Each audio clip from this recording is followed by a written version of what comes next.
It's funny, Sylvia and I didn't share notes about the specifics of what we're going to say, but her talking about being a child was very much what I was thinking about writing this. I remember a number of things about childhood, including um, asking my dad for help with projects when I was young, and he was very willing to help. Um, and the results came out really well. I mean, whether it was the Pinewood Derby for scouts, where you made little wooden cars, then you raced them against the other scouts, um, or some project for school, or something that I'd just come up with on my own.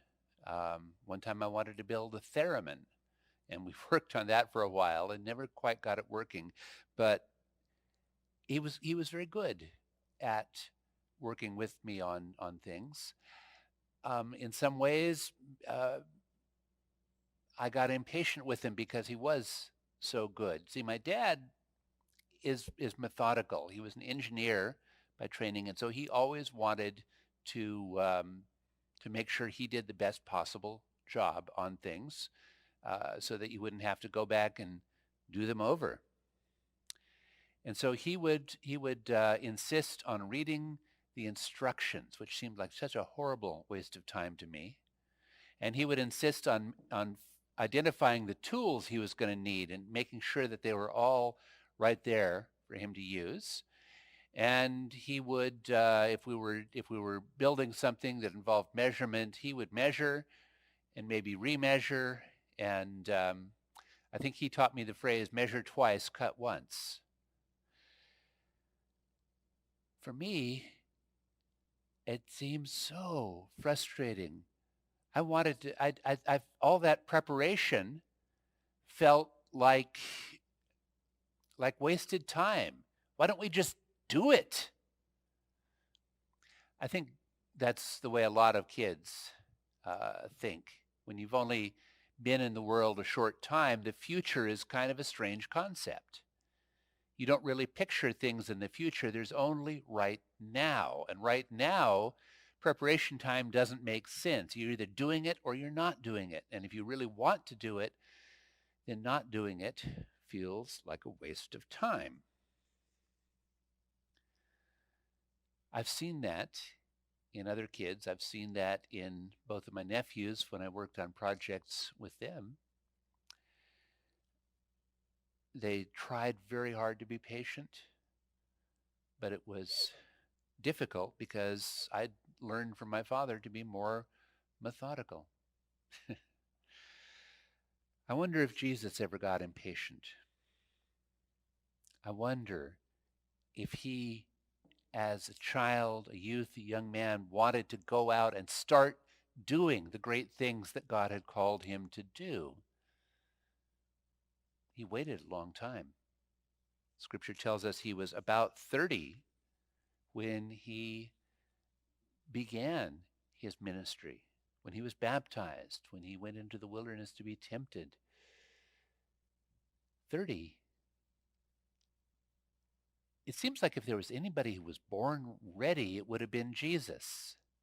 And we don't see him doing much in his childhood. We've got the one story of him in the temple when he was 12 years old. But aside from that, we don't really have a picture. And there's a part of our minds that wants to fill in the gaps. It's kind of like when Superman was still a fairly new character, the writers decided it would be really interesting to do stories of Superboy, Superman when he was growing up, because the uh, the concept of what it's like to raise a child who is the strongest, fastest, smartest being in the world just really appealed to the writers, and it appealed to a lot of us, and it appealed to the early Christians too, because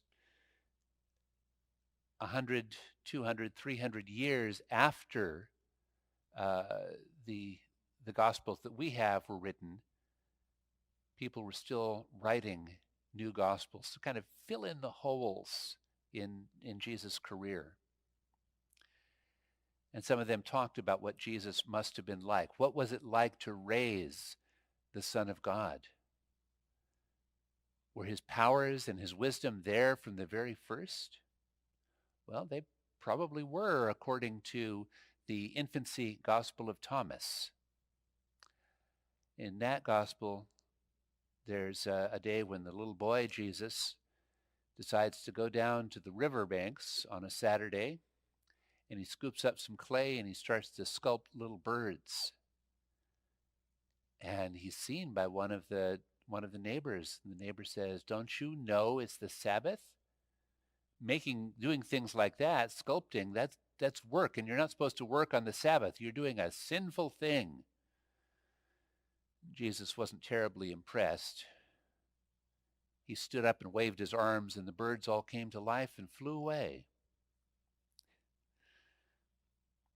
In the infancy gospel of Philip, it starts even earlier. When Jesus is still a baby, only a few days old, he's already walking and talking. And as the family flees to Egypt to stay ahead of King Herod's wrath, they stop in a village that is troubled by a dragon. Jesus walks up into the hills, tames the dragon, and brings it back to town. You can maybe see why these other gospels are not included in the Bible. Then, as now, they struck some people as kind of silly, and they made a kind of a questionable theological point. They assumed that Jesus was not one of us, that Jesus was he was a heavenly being, perhaps God himself, or perhaps just a demigod like the Greeks had in their stories. Jesus was kind of like Hercules. He had superpowers, and those would have been with him his whole life, from the day he was born, they figured, until the day he died. But did he? I remember getting into this argument in a college Bible study I attended. One of the questions came up about whether Jesus ever caught the sniffles as a child or had croup as a baby or something like that. And a couple of people chimed in to say, no, Jesus could heal diseases. He would have just healed himself. But we don't have any stories one way or the other. And I said, well, I think it's really helpful to realize that Jesus was born as a baby, a human baby, and that he, as he lived, as he grew up, he had to go through all of the same struggles and all of the same heartbreaks and successes and all of that we do. He wasn't just God pretending to be one of us. He really was one of us. I think that as a baby, he probably stayed up all night fussing sometimes. I think as a baby, he maybe threw temper tantrums sometimes. And I'm pretty certain as a baby, he probably gave his mother a few poopy diapers. That really upset one of the others in the class, who said, no, he wouldn't have done that to his mother. I'm sure when she opened up the diaper, it had all changed to rose petals. Which is an interesting thought, but I think is maybe missing the point. See, the affirmation, traditional affirmation of Christianity to the question of whether Jesus was human or whether he was divine is that he was wholly human and wholly divine. He wasn't a 50-50 mix like some of the Greek demigods. He was God with us, but he was also, as he called himself, the human one, the human being. And I think part of that means he had to grow up. He had to do the things that people do and feel the things that people feel, because if he didn't, he wouldn't truly have known what it is to be one of us.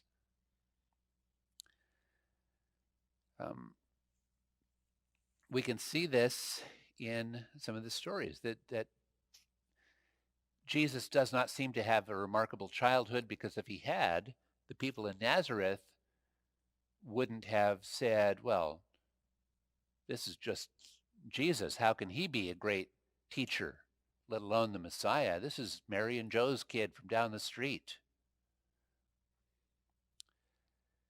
And we do know from Scripture that Jesus struggled sometimes, that Jesus hurt sometimes and grieved and wept, and sometimes doubted, like in the Garden of Gethsemane. Jesus was very human in very many ways, in all ways maybe.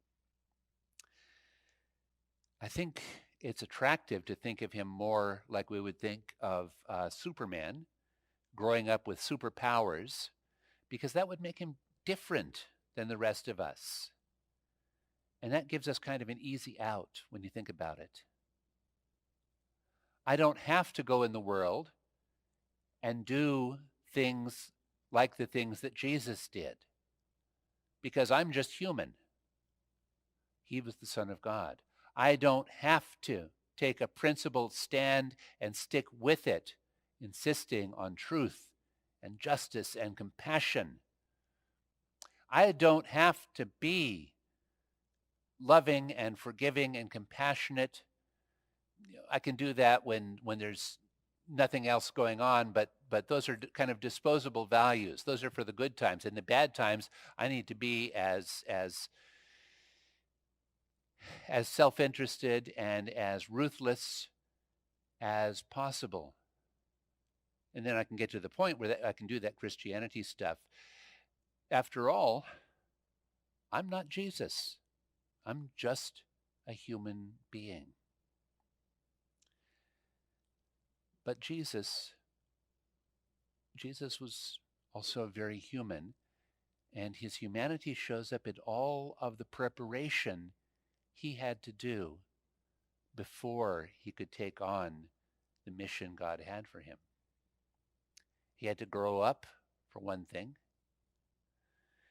He had to study, no doubt, before he read the scripture in the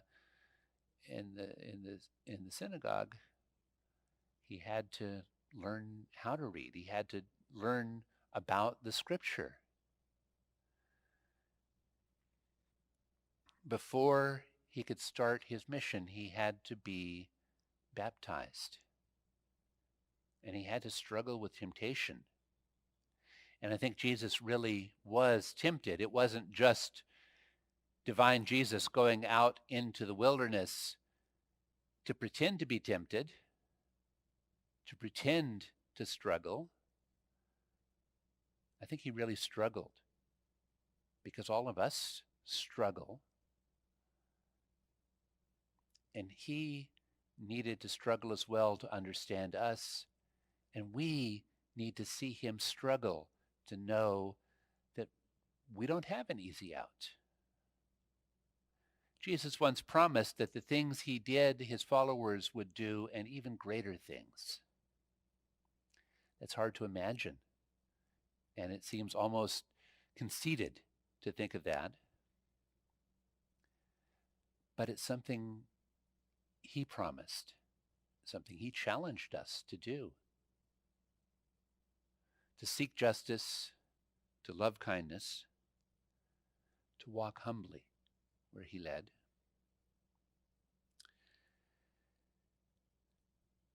Lent is a time to think about our prep time.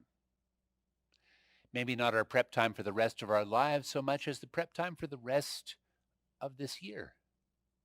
Lent is a time to practice disciplines, to read the Bible more often, to pray more often, to think about our faith more often, to perceive where God is calling us, what God is calling us to do. I invite you to take these 40 days to think about that. Think about the gifts, the blessings, the skills you have.